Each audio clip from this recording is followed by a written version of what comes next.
Dios les bendiga, hermanos. Mi nombre es Pablo Hernández. Y yo soy Ale López y ya va a empezar el culto. ¿Ya viste la hora que es? Ya sabes que hay mucho tráfico. Ya sé, ya llevo todo. No, espérame, me falta la Biblia. Ay, como siempre. Pues apurémonos porque ya va a empezar el culto. Hermanos, Dios les bendiga. Estamos nuevamente gozosos de que tenemos con nosotros al amigo C, a la hermana Ale, y el tema del día de hoy es la gran tribulación. Para este episodio tenemos la lectura del libro de Marcos, capítulo número 13, versículo número 19. Porque aquellos días serán de tribulación, cual nunca ha habido desde el principio de la creación que Dios creó hasta este tiempo, ni la habrá. Hermana Ale, hermano Alfonso, Dios les bendiga. Dios te bendiga, hermano Pablo. Dios te bendiga, hermana Ale. Dios les bendiga.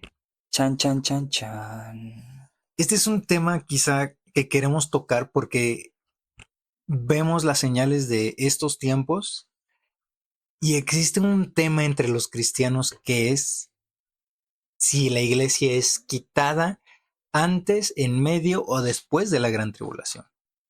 Se llama realmente, propiamente, pretribulacionismo, medotribulacionismo y posttribulacionismo, donde cada uno de ellos explica por qué la iglesia sería arrebatada o no de la gran tribulación y en qué momento. Reitero, principalmente este tema lo vemos porque vemos las señales que se están cumpliendo, el panorama mundial que se está cumpliendo, las profecías que se están cumpliendo, y queremos ahondar un poquito en este tema y ver las posturas de las diferentes iglesias, las diferentes denominaciones o los diferentes pensamientos de por qué sí o por qué no se debe de quedar la iglesia en este día. Yo creo, hermano Pablo, que hay que partir de la base que para que exista el periodo de tribulación se debe de por lo menos creer en las dispensaciones, porque de ahí se parte todo.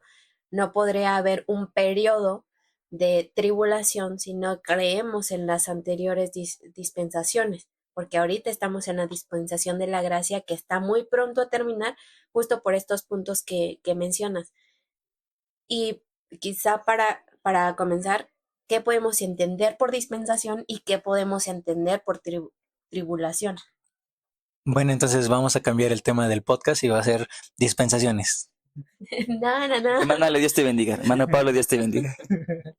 No, es que es el punto, porque hablas de, sí, en un punto en que quizá la mayoría de las iglesias podemos, cuando escuchamos la gran tribulación, sabemos a qué nos referimos, pero si alguien de pura casualidad le ve y escucha este episodio, o sea, ¿cómo teniendo un episodio anterior de idóneos para enseñar, ahora caemos en el punto de la gran tribulación? Es que nos estamos quedando sin ideas, hermano.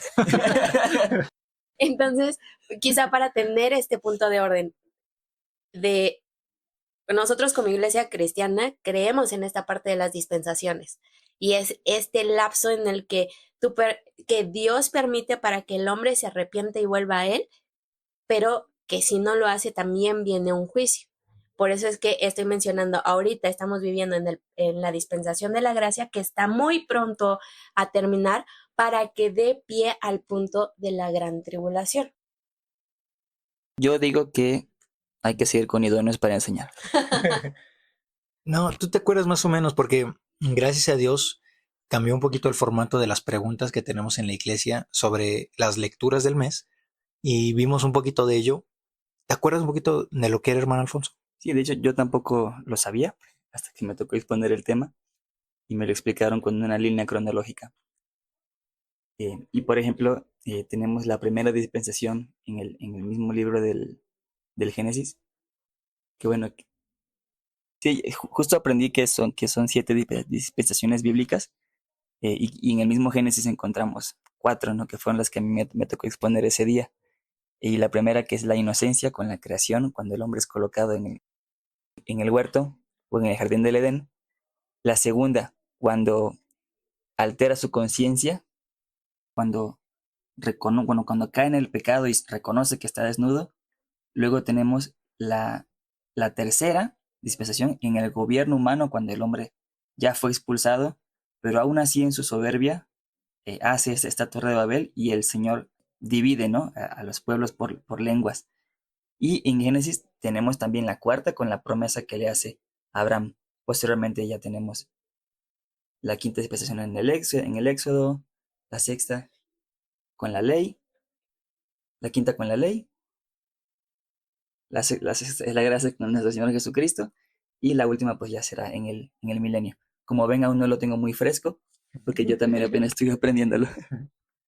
Y es una parte muy importante porque también así podemos ver en qué es lo que está obrando en ese periodo, porque muchos se quedaron en la ley y muchos hasta el día de hoy siguen estando en el punto de la ley cuando ya es Cristo Jesús nuestro único mediador y aquel que nos acerca al Padre, que es el punto de la gracia, para caer de todos aquellos que rechacemos o que rechacen la gracia, van a entrar a la gran tribulación. Sí, y uno de estos puntos importantes sobre las dispensaciones bíblicas es que cada que empieza uno, o termina uno más bien, hay un juicio. Es decir, de la inocencia a la conciencia hay un juicio. ¿Cuál fue el juicio ahí? De que fueron expulsados del huerto del Edén, del jardín del Edén. Y así cada una de las dispensaciones tiene un juicio, y el juicio entonces de salir de la gracia para entrar al milenio, la gran tribulación. Pero entonces, ¿cuál sería la base para creer que la iglesia va a ser arrebatada? Si hay muchos que dicen que se tiene que cumplir aún en los cristianos el punto del sufrimiento. Esa es la postura que tienen los que son post-tribulacionistas.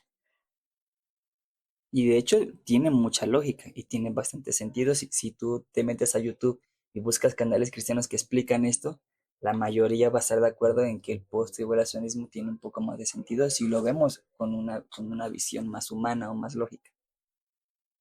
Sí, en este episodio quizá no vamos a ver quién sí tiene razón o quién no tiene razón. Vamos a exponer un tema genérico de estas posturas. Pero pensando en responderte lo que dices, hermana Ale, ¿ustedes creen sinceramente que Dios quiere que nosotros suframos una gran tribulación? Y no me refiero a que tengamos que, porque el Señor Jesús ya la sufrió, o porque estamos destinados a, no, lo que Dios quiere para nosotros, fuera de cualquier postura pre, post, medo, fuera de eso, ¿creen que Dios quiera que nosotros suframos una tribulación? Precisamente hoy con los jóvenes veíamos un poquito esto de las tribulaciones, de cómo salir airosos en las tribulaciones, en las pruebas. ¿Qué piensan, hermanos? Pues como tal, no lo vería yo como que Dios quiera suframos en la gran tribulación.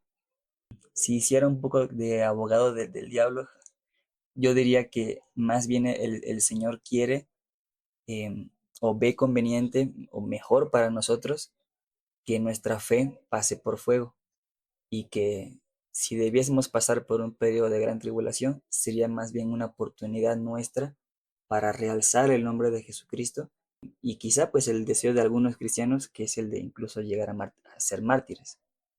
Ahora, bueno, cristianos... Dice, no, yo no quiero ser mártir. Bueno, hay amigos C que hablan mucho sobre el martirio. A mí me hablaban mucho sobre eso y que era la manera más perfecta de alcanzar la santidad. ¿No quieren ustedes, hermanos? No. No, gracias. Déjenlos martirizo para que... Es que es complicada desde el punto de vista del hermano Alfonso, porque es cierto, nuestra fe tiene que ser pasada por fuego para ver si es verdadera o no.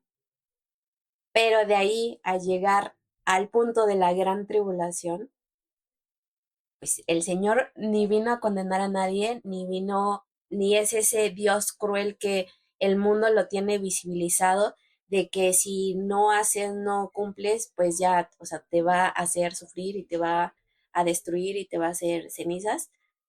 Si no es todo lo contrario, porque la esencia primaria de Dios es el amor. Si bien nuestra fe tiene que ser probada, no creo que tengamos que pasar por este punto de gran tribulación o de gran aflicción. Es que es complicado. ¿Por qué? Porque hoy día sí sufrimos y cuando nuestra fe es probada, pues nos duele, nos dolemos. Y en ese punto dirías, "Ah, pues ahí estás teniendo una tribulación". Pero al punto del que describe la palabra de Dios, de lo que se va a sufrir, que ya es juicio tal cual, ¿quién ha podido soportar la ira de Dios? ¿Quién ha podido únicamente soportar el juicio de Dios si no solamente es Cristo Jesús? Y si nosotros en ese punto no vemos que lo que hoy día estamos padeciendo para que nuestra fe sea probada es lo mínimo de lo que realmente Cristo sufrió, no me imagino de verdad el pesar y el dolor que se va a llevar en la gran tribulación. Sí, y fíjate, hermano Alfonso, yo creo que es un sentir que quizá viene arraigado y mucho en el cristianismo general, no en el cristianismo evangélico, de que debemos de padecer, de ser mártires, justamente como los apóstoles o justamente como lo describe quizá la Iglesia Católica, pero no se queda en la Iglesia Católica. ¿Por qué? Porque también dentro del cristianismo evangélico existen denominaciones que te dicen, no, mira, Dios ya predestinó a unos para que sufran, ya predestinó a otros para que sean salvos, y hagan lo que hagan, no se les quita la salvación, y hagan lo que hagan, no se les va a quitar el sufrimiento. Entonces, entramos en un debate ahí muy profundo de decir es que sí, es que no, y te voy a demostrar que sí con la Biblia y te voy a demostrar que no con la Biblia. Entonces, humanamente podemos entender esta parte de que, ay, sí, hay que padecer. ¿Por qué? Porque tenemos ejemplo de que hay mártires cristianos que padecieron precisamente por seguir a Jesús, por no negar el nombre precioso de Cristo Jesús. Y aún a través de la historia, yo predicaba el jueves que el comunismo, allá en la Unión Soviética, en Rumania, los cristianos, los pastores, los perseguían, los encarcelaban y los torturaban con tal de que negaran el nombre de Cristo Jesús. Entonces, vemos que la historia se va repitiendo. Vemos que hay un patrón, valga la expresión, de qué es lo que sufre, valga la expresión también, la iglesia cristiana. Pero respondiendo a mi pregunta, de que Dios quiere que suframos, no, nunca. Dios siempre quiere lo mejor para nosotros. Y aun cuando nosotros metemos la pata, decimos acá, o el pie, o hacemos alguna cosa mal, para decirlo más correctamente, ahí Dios todavía tiene misericordia de nosotros y no quiere que padezcamos grandes consecuencias sobre nuestros actos. ¿Por qué? Porque toda la ira, y bien lo mencionas, hermana Ale, la descargó sobre su Hijo Jesucristo, con tal de que tú y yo hoy, amado escucha, seamos salvos por la gracia maravillosa de Cristo Jesús. Esto, el juicio de la ley cayó sobre el Señor Jesús, y hasta que se acabe esta dispensación de la gracia, tenemos la oportunidad de entrar a ser redimidos por la misma sangre y el mismo sacrificio de Cristo Jesús. Es muy diferente el juicio de Dios, la gran tribulación de Dios, lo que Dios va a vertir sobre el mundo, las copas, los sellos, las trompetas, a la tribulación que nosotros tenemos en el mundo.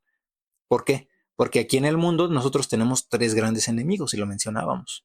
En el mundo, en esta carne, en el mundo, en la vida, tenemos tres enemigos. ¿Cuáles son?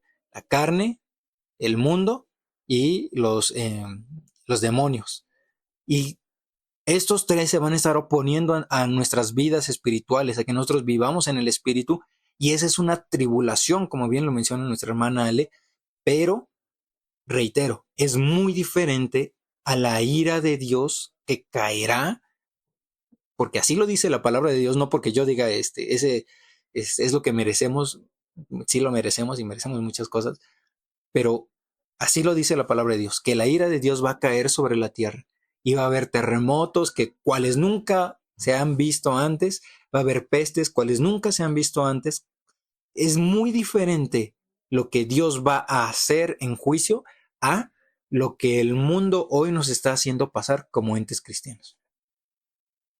Escuchándolos, queridos hermanos y querida audiencia, me he dado cuenta de que la verdad está en el medio tribulacionismo. Cierro mi punto. Es tanto. Es que me surge quizá una duda, porque ¿qué diferencia hay entre el sufrimiento de la prueba de nuestra fe con el sufrimiento que se va a padecer en la gran tribulación? Porque sin duda los dos causa un dolor en el ser humano. Y si partimos de la idea de que Dios no puede tentar ni ser tentado, ¿por qué entonces, y quizá lo estoy preguntando de mal forma, por qué entonces Dios prueba nuestra fe si el resultado va a ser un dolor al ser humano? Ay, muy buena pregunta. Pero es algo muy diferente de lo que estamos pensando. ¿Por qué? No es lo mismo de las burlas y de la persecución que quizás sufrió Noé cuando él estaba construyendo el arca, diciendo, va a llover, cuando el mundo nunca vio que iba a llover, a el diluvio como tal, que destruyó a los animales y a todas las personas que estaban ahí. Tienes toda la razón. Dios no puede ser tentado ni él tienta a nadie, pero no nos está tentando en este momento. En este momento, el Espíritu Santo está con nosotros para ayudarnos a superar cualquier prueba de tribulación, fuego de tribulación, pero no es de Dios, es del mundo. Y lo que el mundo hace no es como tal de Dios. Estamos de acuerdo en eso. Es decir, y lo veíamos también en la clase y dio un muy buen ejemplo a mi hermano Alfonso. Job. Dios no mandó a Satanás a que probara a Job, sino que Dios permite la prueba a Job con el fin de que Job conociese quién realmente es Dios.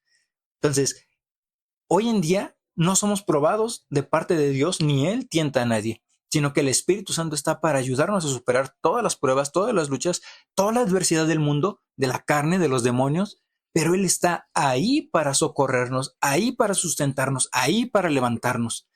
Diferente a cuando pasen la gran tribulación. Porque si bien el Espíritu Santo no va a ser quitado de la tierra porque Él es omnipresente, Él no puede ser removido de alguna parte porque Él es Dios, no hay quien le diga y no se va a negar su palabra, sino que la está confirmando. Él va a pasar al ministerio que dejó con su pueblo judío. Entonces, la prueba de fe ahí ya pasó para la iglesia, ahí está pasando para la iglesia, de que, y lo voy a decir así porque vamos a ver en otros episodios más extensamente, más extenuantemente, más ahondadamente de cuáles son las posturas, qué argumentos tienen todo esto. Por eso lo voy a mencionar de la siguiente manera. La iglesia ahora es probada y será probada quizá en ese momento con el fin de que se vea si es o no es de Cristo Jesús. Y quizá ya estaríamos vertiendo, ahora sí, nuestra opinión personal. Si la iglesia llega a padecer la gran persecución, en la gran tribulación, perdón, ahí estaríamos quizá contraveniendo un poco lo que nos dice la palabra de Dios justamente de que ¿quién será quitado? Porque alguien será quitado, nos lo dice segundo de los Tesalonicenses 2:7, porque ya está en acción el misterio de la iniquidad, solo hay quien al presente lo detiene hasta que él a su vez sea quitado de en medio. Esto quiere decir que alguien va a ser quitado. Y si el Espíritu Santo no es quitado de la tierra porque no puede ser removido, porque Él es Dios, ¿quién será quitado? ¿No? Y reitero, ya estaremos vertiendo un poquito nuestra opinión personal. Pero Pues no creo que sea opinión personal, es lo que dice la palabra de Dios. O sea, Esto lo es el veré. sustento. Pero estoy totalmente de acuerdo contigo, hermano. Sin embargo, pues es que hay que partir de la idea que es el juicio. Por ende, si ya es juicio, ya tuvo que haber una conducta por la cual se está enjuiciando, en este caso, al mundo. O sea, no es que es diferente la prueba al juicio de Dios, y bien lo refieres. Esta prueba, si bien Dios la permite, no viene de parte de Dios, sino viene de estos enemigos que ya mencionaste. No se lo pierdan porque será un debate mucho más intenso que los de Rigoberto Hidalgo. Y ya vámonos porque Ya va a empezar el culto. Somos miembros de la Iglesia Cristiana Ebenezer y en este podcast vamos a descubrir la vida que Jesucristo quiere que vivamos a través de su palabra. Y también vamos a platicar de la concepción humana y lo que en verdad dice la Escritura respecto de quién es Dios, sus mandamientos y la relación que tenemos con Él. Vamos a subir capítulos los días martes, jueves y domingo. En YouTube nos pueden encontrar como Ebenezer 4645, en Facebook Iglesia Cristiana Ebenezer, en Instagram Ebenezer-273. En Spotify, YouTube y Facebook también nos pueden encontrar como Ya va a empezar el culto. No olvides compartir y seguirnos. ¿Y sabes qué? Ya vámonos porque ya va a empezar el culto.